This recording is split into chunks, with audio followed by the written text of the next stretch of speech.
Well, hello, everybody. Welcome to the White House. There are a lot of good things about being president. You know, I get a chance to travel all across the country and meet people and see all the amazing things that are being done. Being Commander-in-Chief of the greatest military the world's ever known and seeing the incredible service of our men and women in uniform. Air Force One. It's very cool. I don't have to take off my shoes before I get on an airplane. But some of the best moments that I've had as president have involved science and our annual science fair. I mean, I have shot a marshmallow out of a cannon directly under Lincoln's portrait. I've learned about prototypes from 6-year-old Girl Scouts who built a page-turning machine out of Legos for people who might be disabled. There they are. Good to see you guys. I should add, by the way, that I took a picture with them with one of their tiaras on, which I think is still floating around the internet. Most importantly, I've just been able to see the unbelievable ingenuity and passion and curiosity and brain power of America's next generation and all the cool things that they do. I've also, by the way, had a chance to see an alarming number of robots. None have caused me any harm up until now. They've startled me a little bit. I understand today that we have a live chicken here, which I'm sure the White House staff is thrilled about. But this is fun. More importantly, it speaks to what makes America the greatest country on earth. I want to publicly thank some of the people who helped make today possible. Also because I want you to know who to blame if something explodes.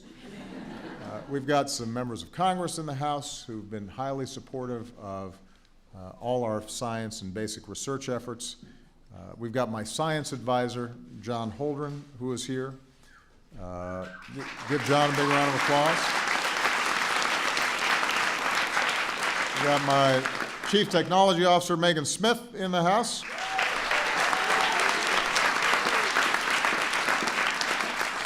We have some guests who are really helping to lift up the importance of science, like this is not a typical combination, supermodel and supercoder. Carly Kloss is here. We've got actress and science enthusiast Yara Shahidi. There she is. Good to see you.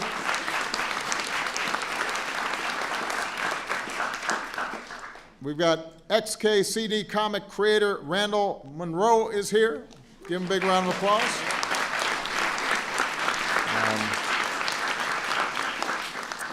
We're joined by some of the past participants of our science fairs, including Elena Simone, who studied her own cancer and started coming up with some cures. I remember meeting you last year. How's Harvard going?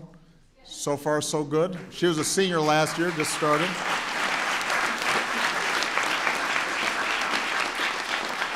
So this is an eclectic and diverse bunch, but what they all share is this love of science and love of technology and a belief that our youngest innovators can change the world. And there's nothing that makes me more hopeful about the future than seeing young people like the ones who are here, and they come from all over the country. They come in all shapes and sizes. All of you are showing the rest of us that it's never too early in life to make a difference.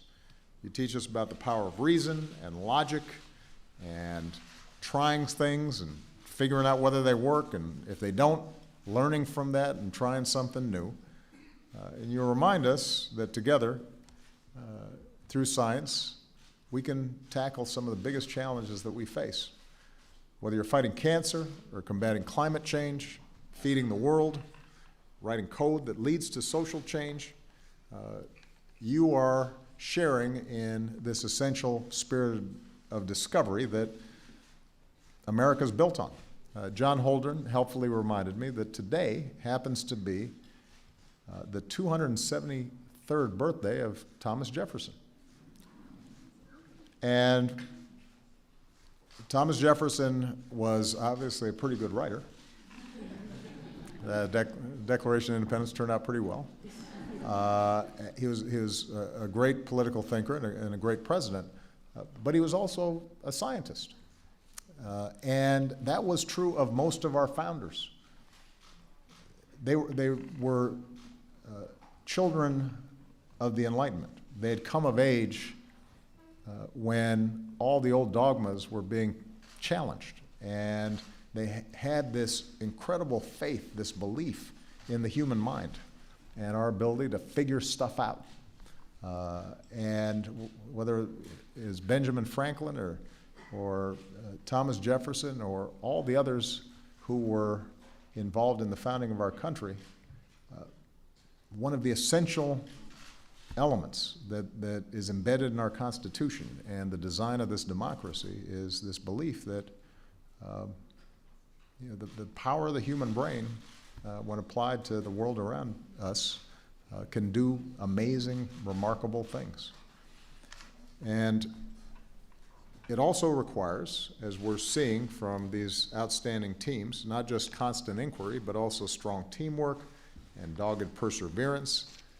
And by following the trail of your curiosity wherever it takes you, you are continually adding to this body of knowledge that helps make us a more secure, more prosperous, and more hopeful society.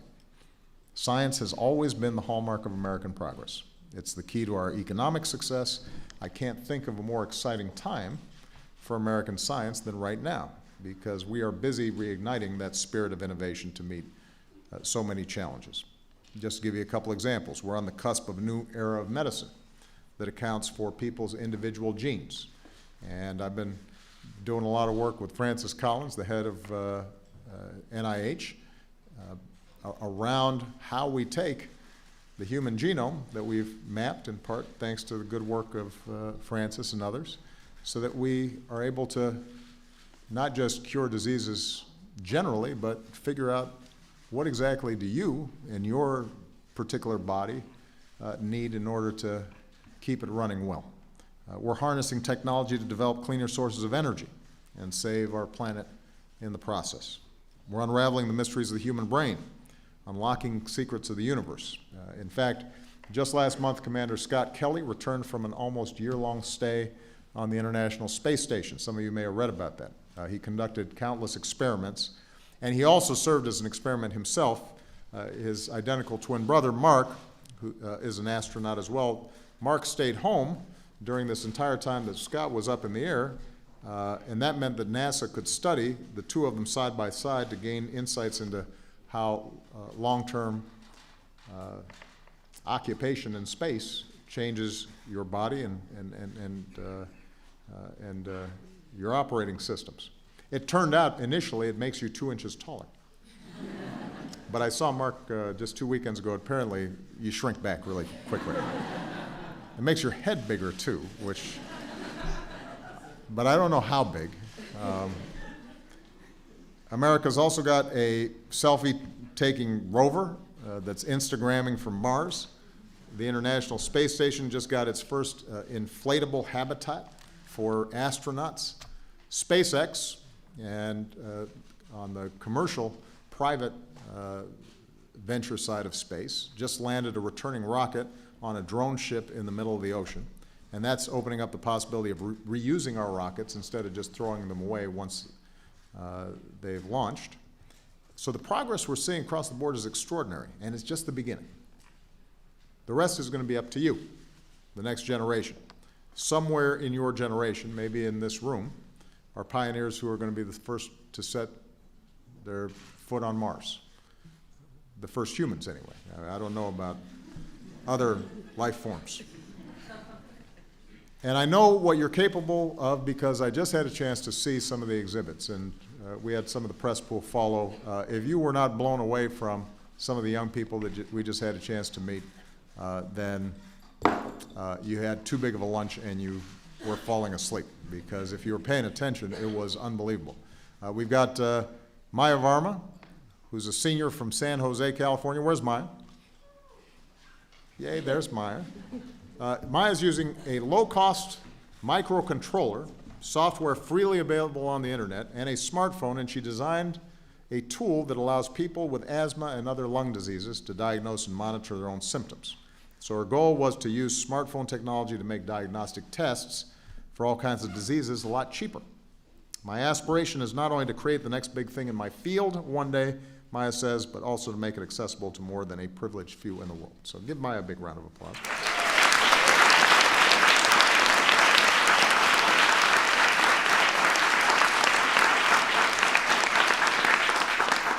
I do have to say, this is just an aside. The only problem with the science fair is it makes me feel a little inadequate.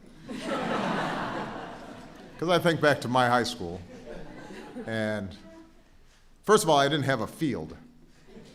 Maya talked about her field. My field, I don't know exactly what my field of study was at that time, but it wasn't that. We also have 9-year-old Jacob Leggett from Baltimore. Where's Jacob? There you go, in the bow tie.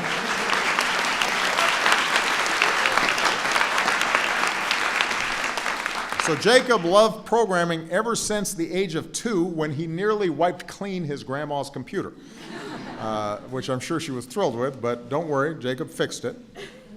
Last summer, this young maker wrote to a company that manufactures 3D printers, asked him if he could have one of the 3D printers in exchange for feedback on whether their printers are kid-friendly. So clearly he's a good negotiator and business person. And today, Jacob is churning out toys and games for himself and his little sister, and he dreams one day of making artificial organs for people. I should add, by the way, Jacob, John, had a very good idea, which is that we should have, in addition to our PCAST, which is my science advisory group, all these scientists and leaders in various fields, we should have a kids advisory group that starts explaining to us what's interesting to them and what's working and could help us shape advances in STEM education. Anyway, that was Jacob's idea. So, way to go, Jacob. We're going to follow up on that. Give Jacob a round of applause.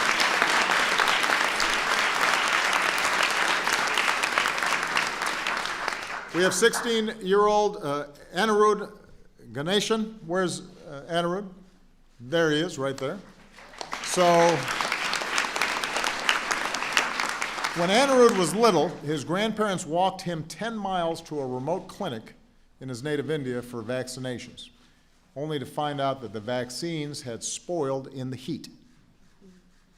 Though he eventually got the shots that he needed, he thought, well, this is a problem, and wanted to prevent other children from facing the same risk. So he developed what he calls the Vax Wagon, and it's a refrigerator on wheels that transports vaccines to remote destinations. That's the kind of innovation and compassion that we're seeing from so many of these young people. So give Anirudh a big round of applause.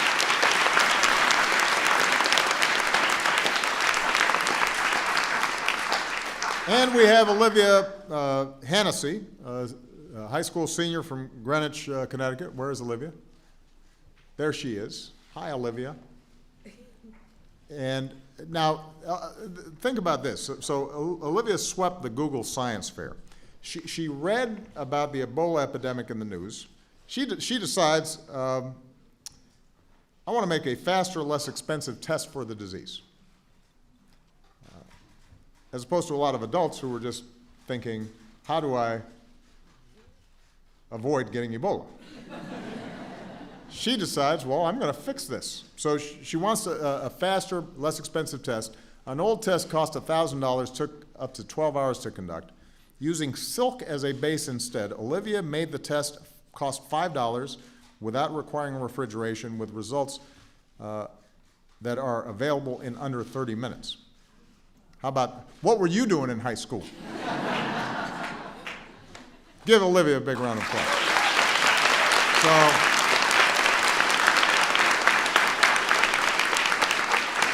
So this is just a small sample of the incredible talent that is on display at this science fair. And we couldn't be prouder. To all the students, to all the young people, we could not be prouder of you. I want to thank the parents and the teachers and mentors who stood behind these young people, encouraged them to pursue their dreams.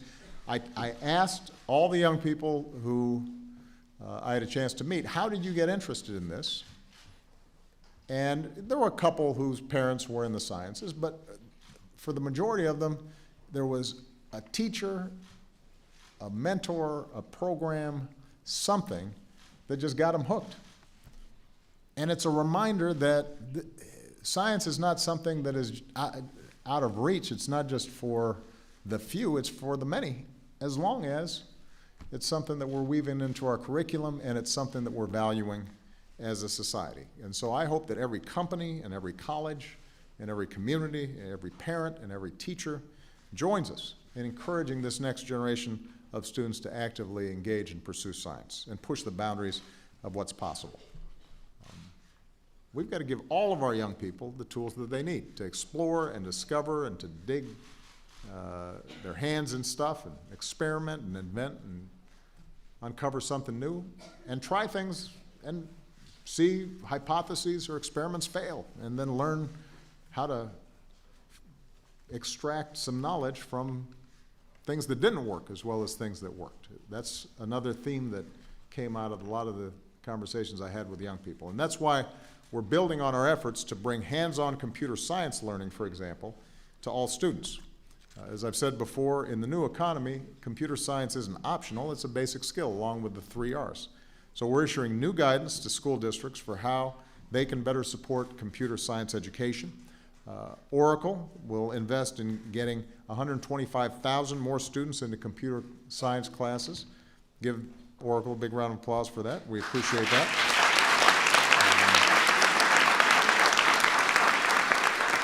We've got more than 500 schools that are committing to expand access to computer science, and this is just a sample of the things that we've been putting together over the last several years to try to expand